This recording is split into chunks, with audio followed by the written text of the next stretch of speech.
regardez Africa Today, nouvelle édition. Bienvenue à toutes et à tous. Voici les titres du journal.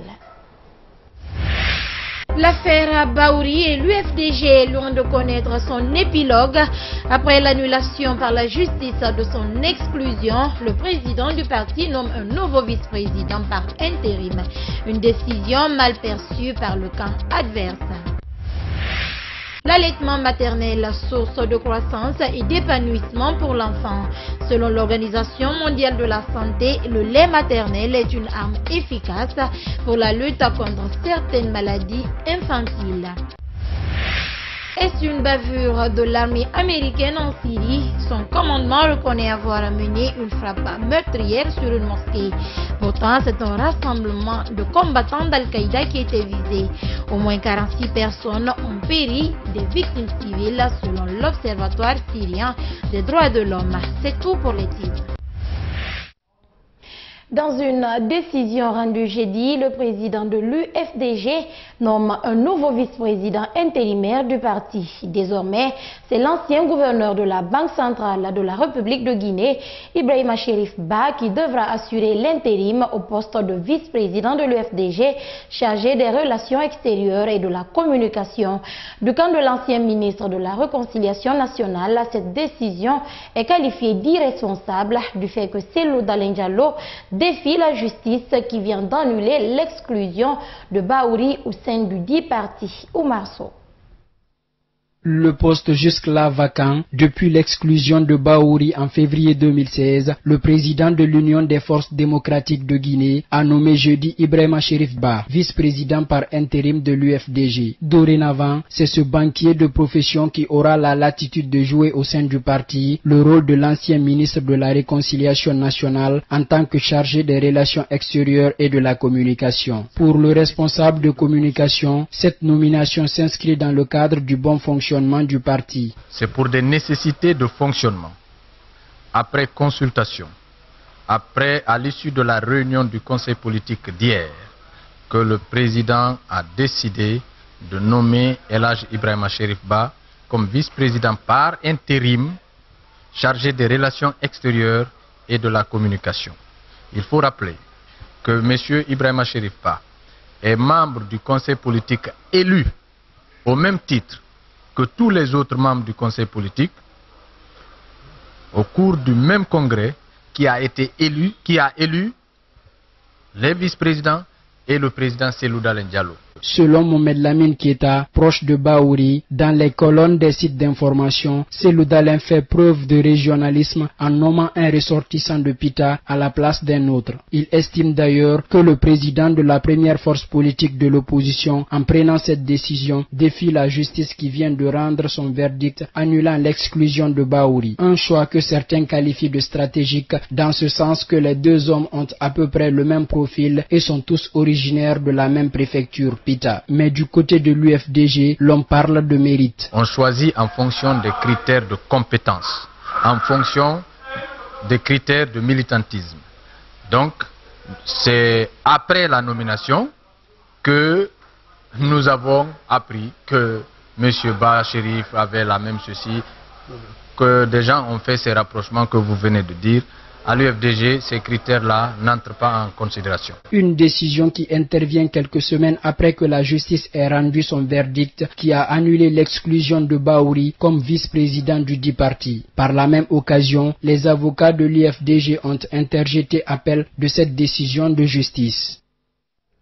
40 000 doses de vaccins contre la rougeole, c'est le don que la compagnie Roussal Guinée vient d'offrir aux autorités sanitaires du pays. Cette autre aide de Roussal devra permettre de planifier l'enclenchement de la riposte dans les préfectures où l'épidémie est déclarée. La remise de ces vaccins a été faite ce vendredi à l'Agence nationale de sécurité sanitaire. Alceni Diallo. Depuis le 8 février dernier, date de sa déclaration par le ministère de la Santé publique, les services sanitaires luttent efficacement contre l'épidémie de rougeole dans le pays. Une maladie qui a fait déjà 7 décès et près de 26 000 cas notifiés par les spécialistes. Et ces 40 000 doses de vaccins contre la rougeole offertes par Russal viennent ainsi appuyer les efforts du gouvernement à travers le département de la santé. L'action d'aujourd'hui s'inscrit dans un cadre continu. La compagnie Russal a toujours aidé la Guinée pendant l'apparition des épidémies dangereuses comme d'autres épidémies que nous avons connues dans ce pays. En collaboration avec le ministère guinéen de la Santé, nous avons lutté contre le virus Ebola en Guinée. Aujourd'hui, nous sommes avec le ministère de la Santé pour également essayer de voir comment vaincre complètement la rougeole qui sévit dans notre pays aujourd'hui. Nous rassurons le gouvernement guinéen que la compagnie Russal sera toujours aux côtés des populations guinéennes pour nous aider dans les moments les plus difficiles. En tant que premier responsable de l'Agence nationale de la sécurité sanitaire en charge de la surveillance et de la réponse, Dr Sakouba Keita estime que ces vaccins vont donner un autre élan dans la riposte vis-à-vis de cette épidémie de rougeole dans le pays. En plus de Zérékoré où nous avons déclenché déjà la riposte contre la rougeole et qui prendra fin le dimanche prochain, nous serons en mesure dans la dernière semaine du mois de mars, avec cette dotation que nous venons de recevoir, d'enclencher la riposte dans d'autres préfectures. Donc ce qui fait une nécessité impérieuse pour le ministère de la Santé à travers l'agence d'enclencher cette riposte où le nombre de cas hebdomadaires avoisine les 500 cas par semaine. Selon le Dr Sakouba, dans la lutte contre la rougeole, le ministère de la Santé a besoin de près de 3 500 000 doses de vaccins. Et la représentante du ministre à cette remise a, elle, remercié les donateurs pour ce geste humanitaire. Le ministère de la Santé, à travers lui, toute la population guinéenne, est particulièrement fière de recevoir ces vaccins annoncé par Russal dès le début de l'épidémie de rougeole. Rien d'étonnant pour qui se souvient des relations vieilles et actives entre la Russie et la Guinée de plus de 50 ans. Avec cette aide, Russal est le premier investisseur étranger à répondre à l'appel d'aide des autorités dans l'éradication de l'épidémie de la rougeole. Outre ces vaccins, Russal utilise également son centre de recherche en épidémiologie, microbiologie et soins médicaux CREMS de Kindia pour l'hospitalisation des enfants rougeoleux. Selon l'Organisation mondiale de la santé, l'allaitement maternel est l'une des armes les plus efficaces pour lutter contre la mortalité infantile. Et sur le plan traditionnel également, l'allaitement maternel occupe une place centrale dans l'évolution sociologique de l'enfant. Suivez ce reportage signé Diao Bachir.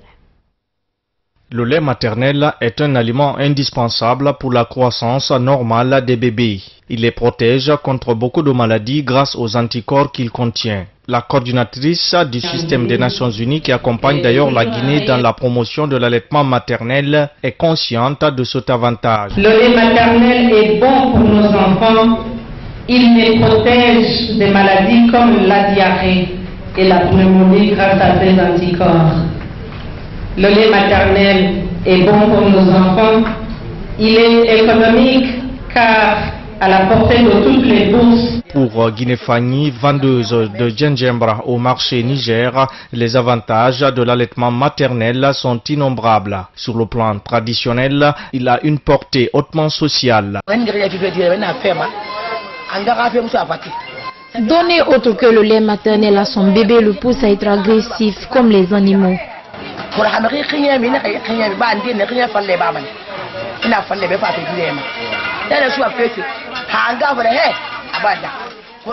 C'est pourquoi il est bon d'allaiter son enfant pour qu'il ait également l'amour de sa maman. Donc la femme doit allaiter son bébé pour que demain il n'oublie pas sa maman.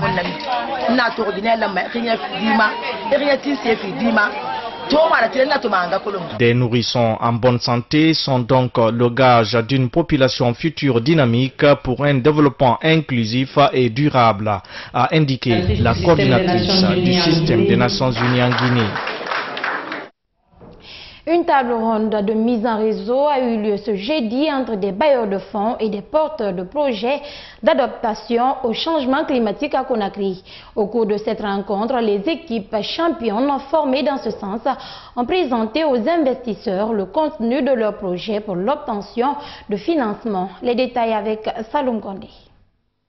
À l'entame de cette rencontre, les représentants des 5 projets bancables sur le changement climatique se sont d'abord prêtés à un exercice de persuasion. Ces porteurs de projets ont eu un timing possible de 4 minutes pour développer le contenu de leurs idées avant de faire une prise de contact avec les bailleurs de fonds. L'adaptation n'est pas un résultat mais un processus. Et ce processus requiert la disposition d'une banque de données météorologique, climatologique et hydrologique. À chaque jour qui passe, les besoins sont devenus très évolutifs. On nous demande des choses, des informations pour lesquelles nous n'arrivons pas à satisfaire tous les clients. Pourquoi? Parce que le système qui nous permet de faire ces observations-là sont déjà désuets, c'est des systèmes qui datent de la période coloniale. Au cours de cette présentation, certains ont abordé la problématique du changement climatique et d'autres par contre se sont intéressés au développement du potentiel agricole. L'agriculture guinéenne est au cœur de la priorité de notre gouvernement, vous le savez bien, vu le rôle très important qu'il joue dans l'économie nationale. Plus de 70% de nos concitoyens travaillent dans le secteur agricole. Les potentialités sont immenses. On vient de rappeler que nous sommes le bassin, le château d'eau de l'Afrique de l'Ouest. Malheureusement, on n'exploite pas ces potentiels de richesse en eau pour sédentariser notre agriculture. Toutes les thématiques argumentées par les ambassadeurs des équipes championnes semblent intéresser les interlocuteurs. C'est pourquoi le point focal du transfert des technologies dit travailler actuellement sur un mécanisme de pérennisation des acquis. Il y a un guide qui va être élaboré à la fin de ce processus et les champions. Vous savez, il y a plus d'une vingtaine de personnes qui ont été formées à l'élaboration du projet et ils vont être impliqués dans la mise en œuvre. Donc nous allons travailler dans le sens du maintien de la dynamique qui est en place et ce qui consiste à non seulement renforcer les projets, mais à continuer à les développer en rapport avec les projets. Donc il s'agit de maintenir la dynamique pour qu'elle ne s'estompe pas. Selon la ministre de l'Environnement, des Eaux et Forêts, ces tests de l'appétit des bailleurs de fonds sur les idées consolidées de projets favorisent les sessions de travail en équipe. Une trentaine de personnes viennent de bénéficier d'une formation en matière de sensibilisation des citoyens sur les avantages des compteurs à prépaiement. Cette formation, qui s'est tenue à Nongo, dans la commune de Ratoma, devra permettre aux bénéficiaires de sensibiliser à leur tour leur quartier respectif. Ils devront expliquer aux consommateurs c'est quoi le compteur NAFA et ses avantages. Les explications avec Soiré Boubacar. Comment les compteurs NAFA fonctionnent? Quels sont les avantages liés à l'utilisation de cet outil pour les clients, mais aussi pour l'entreprise, sont entre autres questions débattues lors de ces 2 jours de formation. Venus des différents quartiers de la commune de Ratoma, ces bénéficiaires vont durant 6 jours faire du porte-à-porte pour que les citoyens comprennent et adhèrent à la politique de la pose systématique des compteurs après paiement. Nous avons été surpris de constater à Nongo que pendant la pause, les gens n'étaient pas suffisamment informés et par conséquent, nous avons connu des difficultés, notamment la destruction de nos compteurs après paiement. Cette situation nous amène aujourd'hui à convoquer toute la jeunesse, les élus locaux, les chefs de quartier, les chefs de secteur, les former pour qu'ils puissent d'abord, en premier lieu, mieux comprendre la portée des compteurs après paiement et servir de relais, de communicateurs entre EDG et leur population cible. Ces acteurs qui doivent servir de relais entre les DG et les populations disent avoir compris l'importance de ce nouveau produit. Tout ce que j'ai compris dans cette formation, c'est que les citoyens peuvent avoir la maîtrise de leur propre consommation en matière d'électricité. Vous payez ce que vous consommez en fait. L'électricité de Guinée et DG entend étendre ses heures de sensibilisation pour sensibiliser sa clientèle sur le mobile de la pose de ces compteurs NAFA. La lutte contre la drogue, la corruption et le blanchiment d'argent commence à porter fruit en Guinée. Cette action des autorités se traduirait par la réduction des sources de revenus de plusieurs cadres de l'administration. Une situation qui pousserait certains citoyens à penser que la population s'est appauvrie ces dernières années. Suivez ce décryptage de Bamamadou Alpha.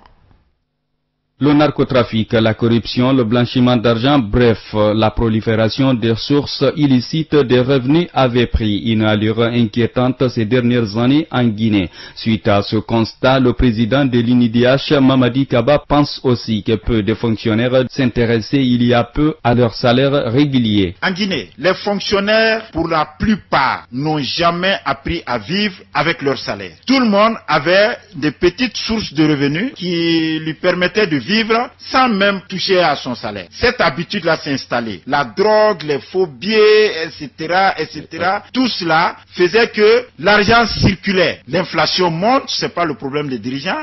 D'après les analyses de Mamadi Kaba, la fermeture des robinets d'approvisionnement illégal oblige maintenant les cadres de l'État à faire recours à leur salaire. Une situation qui n'est pas sans conséquences selon lui. C'est maintenant que les Guinéens se rendent compte, effectivement, que leur salaire ne peut pas leur permettre de vivre et de faire vivre leur salaire, alors ils revendiquent. Mamadi Kaba estime également que les salaires sont insuffisants et que les dirigeants doivent être à l'écoute des populations. Quand le gouvernement s'offusque pour dire « nous avons fait suffisamment d'efforts », non, l'effort doit se poursuivre. Il ne faut jamais penser qu'on a fait suffisamment d'efforts parce que les gens ont un salaire qui ne leur permet pas de vivre. Donc comprenez la difficulté dans laquelle les citoyens se trouvent. L'on se rappelle que dans les années 2000, un seul haut cadre de l'administration publique pouvait soutenir sa famille et ses voisins. Or, le traitement salarial d'un Guinéen ne le permet pas, à vrai dire. L'artiste musicien Kandiakoura décroche un contrat de 20 000 €, soit 200 millions de francs guinéens, avec une marque de vêtements internationale basée en Guinée. Kandiakoura sera désormais l'égérie de cette marque qui, pour la 3e fois, signe un tel accord avec des artistes guinéens et étrangers. Ça, à Luyombono. De tous les artistes guinéens, c'est le chanteur-musicien Kandiakoura qui a retenu l'attention de cette marque de vêtements. La voix, l'inspiration, bref le talent de l'artiste a prévalu à son choix pour porter plus haut ce label qu'il incarne désormais. Kandiakoura nous ressemble parce que Kandiakoura nous inspire, parce que Kandiakoura nous influence. C'est la raison pour laquelle on l'a choisi comme l'égérie, l'inspirateur de cette marque à Sansas, et c'est parce que c'est une superstar quoi. On attend beaucoup de lui, on attend une communication saine, on attend une représentativité exceptionnelle. On veut se voir sur des scènes, des festivals comme Sunflags, des festivals comme Nuit d'Afrique, partout dans le monde où cet artiste il tourne avec, que ce soit seul, en solo avec sa bande ou Korabos, ou avec Tiken Diafakolo, ou avec Salif Keita. On veut lui voir porter notre marque pour des raisons purement communicationnelles. Une mission qui devra coûter à la marque 20 000 €, soit 200 millions de francs guinéens pour toute l'année 2017. Le montant paraît certes important, mais pour la nouvelle égérie, c'est le patriotisme de son partenaire qui prime. Tu peux faire quelque chose pour l'argent, mais le plus important, il faut faire les choses avec l'amour, le cœur. Oui. Donc moi, la musique, je le fais avec beaucoup de love. Chez moi, il n'y a pas... Quand mon père nous a initiés dans la musique, moi je ne connaissais pas ce qu'on appelle star, ou Joe Star, ou Joe Alego Caché. Tout le monde fait la musique avec amour. Et donc, pour moi, représenter cette marque, c'est représenter la Guinée et l'Afrique, et tous les Africains. Après 2 autres artistes étrangers non des moindres, Kandiakoura est le 3e créateur musical avec lequel ce label signe ce genre de contrat. Pour sa toute première expérience en termes d'égérie, le chanteur-musicien compte mériter la confiance placée en lui. Et d'ores et déjà, des engagements naissent de part et d'autre pour l'accompagner dans ce sens. Cette marque, on doit le porter avec fierté. Moi, je le passerai dans tous mes clips. Et pourquoi pas sur scène, au lieu de porter d'autres marques, les Anouti, les Gucci, moi je serais fier de porter la marque d'un frère guinéen quoi. Ce samedi 18 mars 2017, Kandiakora se produira lors d'un concert à Conakry pour commencer à matérialiser l'engagement pris. Faudra-t-il aussi rappeler qu'il reste le deuxième artiste après Soul Banks à être choisi et géré d'une entreprise de la place au compte de cette année 2017. Les lignes de soutien semblent bouger dans le secteur musical. Après sa participation à la CAN des moins de 20 ans en Zambie, le Sili Junior a reçu les honneurs du ministre de la Culture, des Sports et du Patrimoine historique ce vendredi au stade de l'Amitié de Nongo. Les membres de la Fédération guinéenne de football, les parents et amis des jeunes étaient mobilisés pour rendre la fête belle. Le point avec Moussa Sefa Kamara. Une participation brillante pour certains et d'autres par contre estiment que l'équipe pouvait faire mieux dans cette compétition à Lusaka. Pour le département en charge des sports, c'est une prestation remarquable faite par les garçons après tant d'années de disette que le pays a connu en matière de trophées. Troisième au classement après avoir remporté la petite finale face à l'Afrique du Sud, le Sili Junior s'est contenté d'une médaille de bronze. Souma Alseni, sociétaire d'Aruka, un club de première division du championnat portugais, reste encore sur sa faim pour d'autres exploits. On a bien envie de faire mieux, car Coupe du Monde c'est haut niveau. Comme vous savez par le nom déjà, le Coupe du Monde c'est tout le monde qui a envie de jouer. Étant jeune, moi j'ai joué en cadet Coupe du Monde, maintenant ça sera au junior. Ça fait plaisir encore, car j'ai toujours envie de mieux faire de plus en plus. Comme le football est une question de génération, les cadres du ministère et ceux de la Fédération guinéenne de football ont jugé utile d'encourager ces jeunes afin qu'ils puissent faire mieux en Coupe du Monde de leur catégorie prévue en Corée du Sud. C'est pourquoi le ministre des Sports n'a pas tari d'éloges à l'endroit des acteurs de football et les joueurs. En 2016, c'était l'équipe nationale locale au CHAN de Kigali. La répétition est pédagogique. L'histoire est têtue. C'était cette équipe qui représentait vaillamment en 2016, après près de 31 ans, la Guinée à une demi-finale du côté de Kigali. Un an pratiquement jour pour jour, c'est l'équipe nationale junior qui vient cette fois-ci de créer le présent exploit. Par la même occasion, Siaka Barry a lancé un message à l'équipe A du Sili de revoir leur façon de faire quand ils arborent les couleurs nationales. Il a aussi demandé l'élan patriotique à ses seniors dans les compétitions qui engageront le pays à l'avenir. Que notre pays a besoin d'illustres sofa, de ceux-là qui sont prêts à mouiller le maillot pour le pays, de ceux-là qui ne se posent pas la question qu'est-ce que mon pays a fait pour moi, mais qui se posent plutôt la question qu'est-ce que j'ai fait pour mon pays. Ce message, j'aimerais le lancer à la face du monde, mais surtout regarder les yeux dans les yeux ces seniors pour leur lancer ce message. Qu'enfin, la Guinée commence à en avoir assez que son nom soit spolié et que son image soit ternie par le fait de la starmania de certains seniors. Le Sili Junior est qualifié pour la Coupe du Monde des moins de 20 ans qui se tiendra en Corée du Sud du 20 au 11 juin prochain. L'équipe guinéenne évoluera dans le groupe A en compagnie de pays hôtes, la Corée du Sud, l'Argentine et l'Angleterre.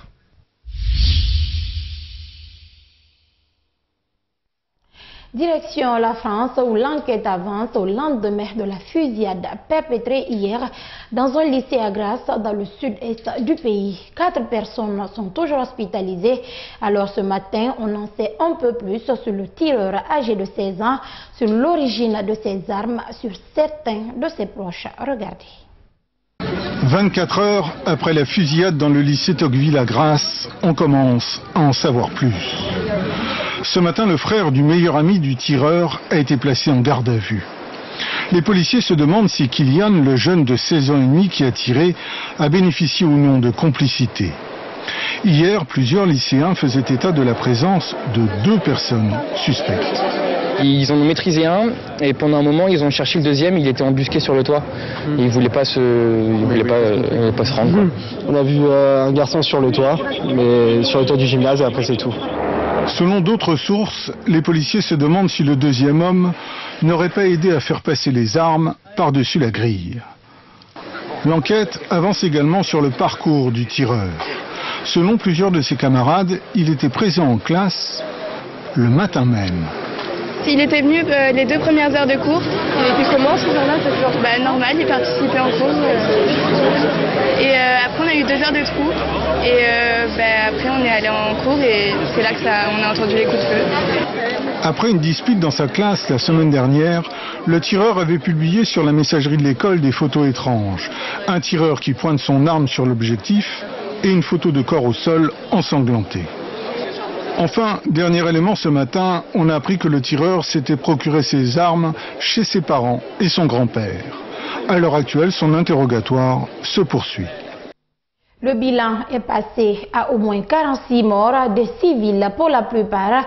Selon l'ONG syrienne OSDH, des civils non des combattants d'Al-Qaïda, cible confirmée par le commandement des forces américaines en Moyen-Orient. Alors, que s'est-il réellement passé en Syrie? Est-ce une nouvelle bavure? La mosquée frappée semble-t-il se trouver à une dizaine de mètres du bâtiment où se trouvaient les djihadistes suivis. Un tas de gravats, c'est tout ce qu'il reste de la mosquée détruite jeudi par une frappe américaine. Les images diffusées sur les réseaux sociaux et authentifiées montrent les secours du village d'Al-Jiné où se trouvait le bâtiment touché, qui tente désespérément de sauver des vies. Ils sont encore en train d'essayer de sortir ceux qui sont restés sous les décombres. Une quarantaine de morts et une centaine de blessés après un raid aérien jeudi. La frappe, opérée par l'armée américaine, a eu lieu après la prière, mais la mosquée était encore remplie, assure un témoin.